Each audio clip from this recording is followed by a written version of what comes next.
नमस्कार, latest solve में स्वागत है। और आज हम लोग रिमाइंडर थ्योरम में देखेंगे। तो बेसिक से हम थोड़ा बता देते हैं। कोई नंबर है, अगर इसको डिवाइड किया जा रहा है ये डी डिवीजर से, तो यहाँ पर क्यू क्वोशेंट आएगा और इसको बाद यहाँ पर कुछ नंबर आने के बाद ये जो बचता है वो रिमाइंडर आता है। हिंदी में कहे तो ये शेषफल हो गया, ये आपका भाजक हो गया, ये आपका टोटल भाज, ये वैसा भाज। तो उसको आप पता है कि डिविडेंड इक्वल टू हम लोग लिखते हैं, डिविडेंड इक्वल टू लिखते हैं divisor into quotient plus remainder. ठीक है, इसी पे सारा बेसिक चलता है। ऐसे तो इस तरह के क्वेश्चन भी आते हैं। इस पे एक हम लोग क्वेश्चन भी अगर हम लोग इस पे करना चाहे कि हम लोग इन डिवीजन सम, मतलब एक डिवीजन सम है, तो यहाँ कंडीशन क्या दिया हुआ है, डिवीजर जो है इक्वल टू क्या दिया हुआ है 13 टाइम्स कोसेंट। और फिर दोबारा एक और स्टेटमेंट दिया है कि डिवीजर जो इक्वल टू है वो क्या दिया हुआ है 6 टाइम्स रिमाइंडर दिया था। हम लोग यहाँ पर क्या स्मॉल डी इक्वल टू लिख सकते हैं 13 क्यू लिख सकते हैं, स्मॉल डी इक्वल टू ही क्या लिख सकते हैं 6 आर लिख सकते हैं। और हम लोग को क्या इसमें एग्जाम्पल और दिया, रिमाइंडर ये क्या है 39 ये पर दे दिया। अब हमको पूछ रहा है यहाँ पर कि डी का वैल्यू क्या होगा, डी मतलब डिविडेंड टोटल क्या होगा। तो डी डिविडेंड का फॉर्मूला ये लगाते हैं अगर हम लोग, तो डिविडेंड इक्वल टू क्या होता है D into Q plus R. तो अब हम लोग यहाँ से आर का वैल्यू अगर 39 है, यहाँ अगर हम लोग रख देते हैं तो डी इक्वल टू क्या आ जाएगा 6 इंटू 39 बराबर 234 हो जाएगा। इसको ऑफ कर देते हैं मैथ रिजल्ट को। ठीक है, हाँ 234 आ गया। तो अब हम लोग डी इक्वल टू क्या लिखेंगे 234 इंटू क्यू हमको नहीं पता है, तो Q का वैल्यू कैसे आएगा। तो यहाँ पर D का 234 आ गया, तो यहाँ पर अगर हम तो 234 इक्वल टू 13 Q लिखेंगे तो ये क्या होगा 18 टाइम्स इसको, तो Q इक्वल टू 18 हो गया, तो यहाँ 18 प्लस R 39 लिखेंगे तो ये वैल्यू आ गया 4251। तो इसी तरह का कुछ ना कुछ चेंजेस करेगा, एक ऐसा सम रहेगा जिसमें कुछ चेंजेस करेगा, ये सब और आपको इसी फार्मूला पे बेसिक कॉन्सेप्ट आ जाएगा। अब हम लोग का जो सबसे इम्पोर्टेंट कॉन्सेप्ट है वो +1 और -1 का थ्योरम पे रिमाइंडर कैसे आता है। तो इस पे ही से ज़्यादा क्वेश्चन सवाल आएगा। इसको डायरेक्ट हम लोग क्वेश्चन से ही करेंगे। तो हम लोग इसमें क्वेश्चन ले लेते हैं। सपोज दैट एक क्वेश्चन अगर हम लोग जैसे लेना चाहें थोड़ा सा इजी वे में अगर हम लोग लें या हार्ड वे में, जो भी आप लोग समझ पाए, तो हम लोग मान लीजिए ले लेते हैं 265 पे पावर, थोड़ा इजी लेते हैं, ठीक है इसी को लेते हैं 265 पे पावर 4081। ठीक है, अगर इस तरह से लेते हैं, या इसको थोड़ी देर इसको बाद में लेते हैं। तो अभी सबसे पहले लेते हैं 37 पे पावर मान लीजिए 1000, और इसको हम लोग 9 से डिविजिबल करते हैं। तो यहाँ पूछ रहा है कि रिमाइंडर क्या होगा। हर एक क्वेश्चन में हम लोग क्या करेंगे रिमाइंडर पूछ सकते हैं। तो ये कॉन्सेप्ट हम +1 और -1 क्यों बताएं, ये देखिए अगर 9 को हम लोग 4 टाइम्स करते हैं तो ये 36 हो जाता है, ये 4 टाइम्स, तो ये कितना 36 में ज़्यादा है, तो +1 ज़्यादा है यहाँ पर। ठीक है, अगर यहाँ पर 35 रहता है, यानी कि इसी क्वेश्चन को अगर 35 पे पावर 1000 और 9 कर देते हैं तो ये क्या हो जाएगा 9 × 4 36 होता है, और ये इससे कितना कम है 36 से, ये -1 टाइम्स कम है। तो अब अगर हम लोग इस क्वेश्चन पे बढ़ते हैं, तो यहाँ पर से क्या हो जाएगा 36 में एक ज़्यादा है, तो +1 पे पावर 1000 कर दीजिए, तो इसका डायरेक्ट रिमाइंडर आपको क्या आ जाएगा 1 आंसर आ जाएगा। लेकिन अगर इसी को क्वेश्चन में देखते हैं तो ये -1 पे पावर 1000 करेंगे, ये इवन नंबर है तो ये कहीं ना कहीं फिर से 1 आ जाएगा, तो आंसर हो जाएगा। लेकिन अगर हम इसी को घटा के यहाँ 999 कर देते हैं, तब यहाँ पर क्या कॉन्सेप्ट आ जाएगा कि -1 पे पावर 999 आ गया, यानी कि इसका माइनस रिमाइंडर 1 हो जाएगा। लेकिन माइनस में रिमाइंडर होता नहीं है, तो हम लोग क्या करेंगे जो डिवीजर है 9 ये इसमें जोड़ेंगे, तो -1 + 9 इसका रिमाइंडर क्या आ जाएगा 8 रिमाइंडर इसका आंसर हो जाएगा। अगर ये किसका होगा, ये 35 पे पावर 999 डिवाइडेड बाय 9। तो इस तरह का कॉन्सेप्ट हम लोग इसमें यूज़ करते हैं। क्वेश्चन नंबर 1 हो गया। तो क्वेश्चन नंबर 2 अगर इसी तरह से हम लोग चलते हैं, तो मान लीजिए 7 पे पावर 35 है बाय 342 है। तो अब हम लोग देखेंगे ना कि इस क्वेश्चन में कैसे इसको हम लोग 342 के आसपास ले जाता है। तो हम लोग को सबको पता है कि 7 पे पावर अगर 3 कर दिए तो 7 पे पावर 1 बराबर 7, बहुत डिफरेंस हो गया इसमें और इसमें। 7 का स्क्वायर करेंगे तो 49 और 7 का क्यूब करेंगे तो 343, तो कहीं ना कहीं एक का डिफरेंस पे ले जाएंगे। तो इस पे पावर 11 कर दीजिए, तो 7 पे 3 पे 11 कितना हो गया 11 × 43 इंटू 7 स्क्वायर मेरा यहाँ बच गया, डिवाइडेड बाई 343। 3 करेंगे तो ये क्या है, यहाँ पर 11 आ जाएगा। तो 1 हमको पता चल गया कि यहाँ पर आ सकता है कि डिफरेंस, इन दोनों का डिफरेंस 1 कर दिए, इसको 342, सॉरी यहाँ 342 है, तो 343 पे पावर 11 इंटू 7 का स्क्वायर डिवाइडेड बाई 342 है। तो ये +1 पे क्या हो जाएगा, +1 पे 11 इंटू 7 स्क्वायर, इसका रिमाइंडर क्या आ जाएगा 49 रिमाइंडर, ये मेरा आंसर हो जाएगा। क्वेश्चन नंबर 3 पे चलते हैं। तो इस तरह से हम लोग को कन्वर्ट कर देना है।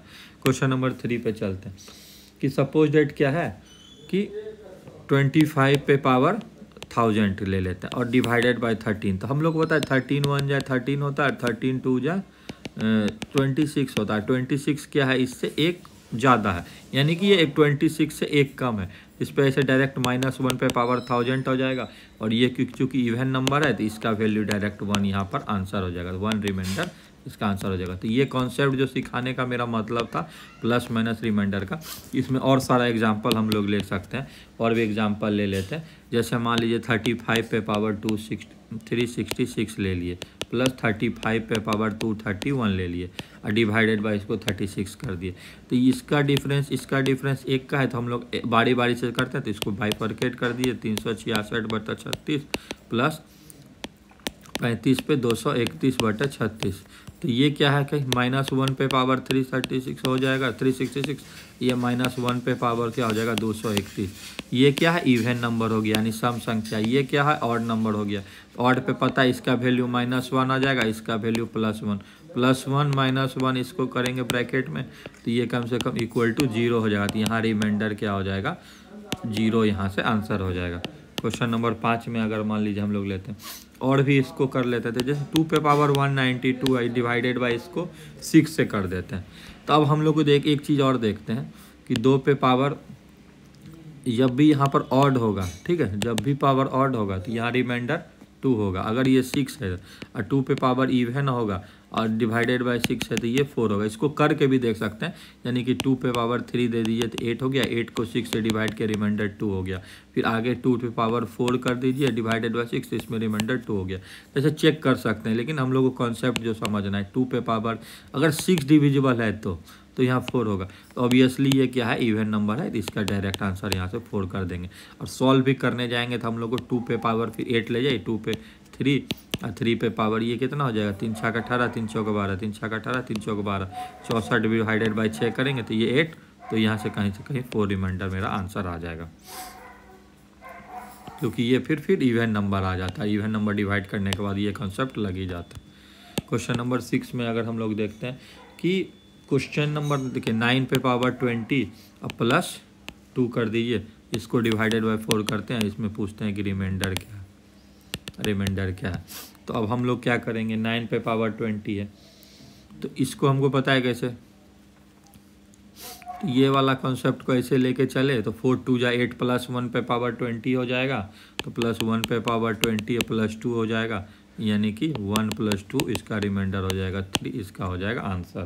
क्योंकि ये 2 जो है वो लेस, या जो 2 है ये <4 है, इसलिए हम लोग डायरेक्ट डिवाइड नहीं करते। अगर यही 2 के बदला यहाँ 21 रहता तो हम लोग उसको डिवाइड, अगला एग्जाम्पल हम लोग उसमें देख लेते हैं कि आगे कैसे होगा।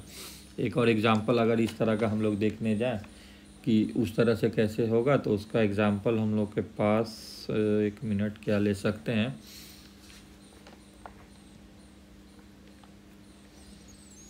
उसका एग्जाम्पल हम लोग ले सकते हैं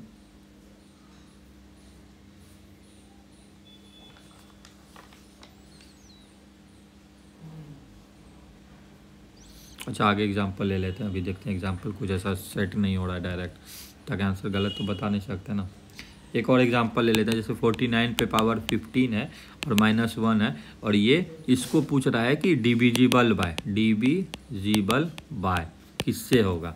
तो ऑप्शन आपको दे देगा A B C D, यहाँ दे दिया 4 8 9 6, ठीक है। अब पूछ रहा है 4 8 9 6 से किसने, इसको 7 मान लेते हैं, ठीक है, 7 8 9 6, 7 6 7 8 9। अब इसको अगर हम लोग सॉल्व करने जाए किससे डिविजिबल होगा, ये देखिए इसको लिख सकते हैं 7 का स्क्वायर पे पावर 15 -1 लिख सकते हैं, यानी 7 पे पावर 30 लिख सकते हैं, -1 लिख सकते हैं। तो अब हम लोग को पता है ये क्या है, इवन इंटीजर है, इवन इंटीजर है मतलब डिविजुअल होने के लिए हमको 0 करना पड़ेगा। 0 कब केस में होगा, जब ये और दोनों का मतलब सम हो जाएगा, नहीं कि 7 + 1 करेंगे तो 8, क्योंकि अगर 8 से डिवाइड करेंगे, ये -1 है तो -1 पे पावर 30 आई, ये -1 तो -1 +1 अब इधर में -1 = 0 होगा, यानी कि 7 + 8 8 होगा। तो यहाँ पर डायरेक्ट आंसर हम लोग 8 लिखेंगे। लेकिन इसी क्वेश्चन को अगर हम लोग बनाने के लिए जाते हैं कि क्या पूछ रहा है कि 49 पे पावर 15 - 1 का डिवाइडेड बाय 8 करते हैं तो रिमाइंडर क्या होगा। इसी क्वेश्चन को तो क्या लिखेंगे, 49 पे पावर 15 - 1 डिवाइडेड बाय 8, तो इसको लिख सकते हैं 7 का 30 - 1/8, और ये 8 से कितना है, 1 कम है तो -1 पे पावर 30 - 1 तो +1 - 1 = 0 रिमाइंडर। तो कहीं ना कहीं 8 को प्रूव करता है। ये दोनों मेथड से हम आपको बता दिए। अगला क्वेश्चन अगर हम लोग इस तरह में लेना चाहेंगे कुछ भी, तो हम लोग और भी क्वेश्चन को बना सकते हैं, लेकिन हम लोग देखते हैं कि कुछ अच्छा क्वेश्चन मिले। जैसे कि एक और 7 पे पावर 77, न्यू क्वेश्चन 7 पे पावर 77 + 77 इसको करते हैं और डिवाइडेड बाय 78 करते हैं। 77 पे पावर 77 है तो ये क्या एक ज़्यादा ये एक कम है, तो ये -1 पे पावर क्या हो जाएगा 77 प्लस ये फिर क्या है डिवीजन होके उतना ही है, तो इसको +77 रहने देते हैं, क्योंकि बहुत ज़्यादा डिफरेंस नहीं है। डायरेक्ट डिवाइड हम नहीं कर सकते क्योंकि ये लेस वैल्यू है ग्रेटर देन 78। तो इस तरह से क्या होगा, ये 7 क्या है माइनस पे आएगा, -1 + 77, तो इसका आंसर हो जाएगा 76 रिमाइंडर हो जाएगा। तो इस तरह का कॉन्सेप्ट भी दिमाग देना। ये जब ज़्यादा हो जाएगा तो उसी का हम एग्जांपल ढूंढ रहे थे कि ज़्यादा हो जाएगा तो आपको डिवाइड करके हम बता सकते थे। तो जैसे 21 उस केस में हम बता रहे थे, तो उसका एग्जाम्पल अभी हमको मैच मिल नहीं रहा है, तो दिमाग में आ नहीं रहा है वैसा एग्जाम्पल जो कि ये ज़्यादा हो तो हम उसको डिवाइड कर सकते हैं। हाँ 1 मिनट, एक एग्जाम्पल याद आ गया। क्वेश्चन नंबर क्या है, देखिए 19 और 20 का ले लेते हैं, इसको 18 से डिवाइड करेंगे, क्योंकि अगर यहाँ 18 करते हैं इस पर पावर हम लोग कुछ भी रख देते हैं, 19 ही रख देते हैं।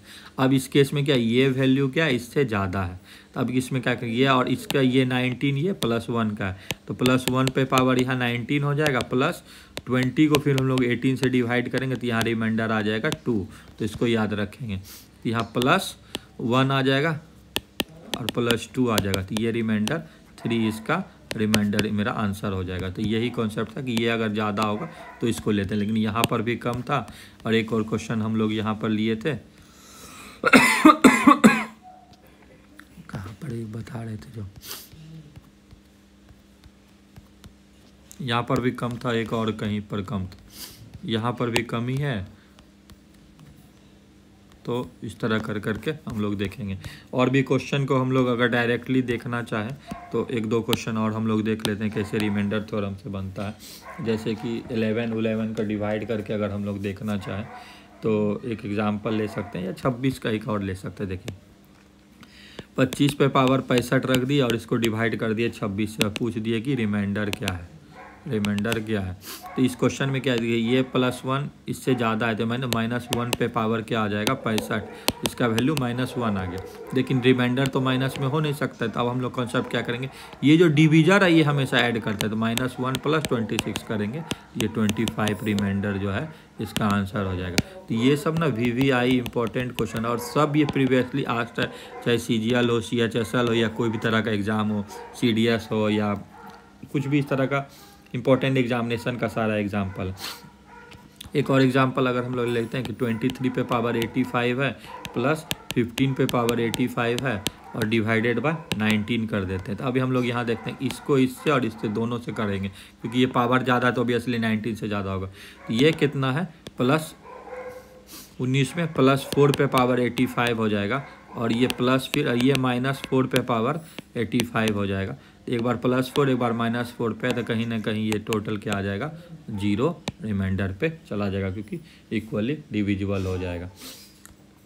एक और क्वेश्चन हम लोग लेते हैं कि 8 पे पावर 8 ले लेते हैं प्लस 6 पे पावर 7 ले लेते हैं। ये कहीं ना कहीं लेस है तो फिर हम लोग डायरेक्ट इस पे जाएंगे। ये +1 पे पावर क्या हो जाएगा 8 हो जाएगा, और प्लस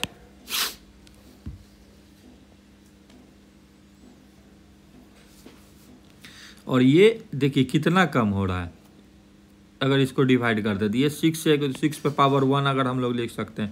तो ये अगर यहाँ पर कॉन्सेप्ट क्या कम है, पिछला में क्या डिफरेंस है, क्योंकि वो डायरेक्ट 18 से 1 जाए जा रहा था तो ये कुछ कम बेस नहीं था, इसका डिफरेंस भी 2 था। लेकिन यहाँ पर जब डिफरेंस 1 हो ऐसे क्लोज वाला, ये 6 पे पावर 1 कि -1 पे पावर 1 जाएगा, -1 पे पावर अगर 1 जाता है तो ये -1 आ सकता है। तो ये +1 पे पावर 8, तो इसका वैल्यू 1 -1 = 0। तो ये भी वेरी वेरी इंपॉर्टेंट क्वेश्चन हो जाएगा। हाँ, यहीं पर 8 रहता तो कोई दिक्कत नहीं था। तो कॉन्सेप्ट में थोड़ा थोड़ा वेरिएशंस भी है, तो ये भी क्वेश्चन इंपॉर्टेंट हो गया विथ रिस्पेक्ट टू ये क्वेश्चन को। ठीक है, तो ये दोनों क्वेश्चन इंपॉर्टेंट हो गया। यहाँ पर क्योंकि 2 ज़्यादा था तो हम लोग डायरेक्ट रिमाइंडर यहाँ पर 2 ले लिए थे। तो इस तरह के क्वेश्चन से आप लोग अलग अलग बना सकते हैं वीडियो।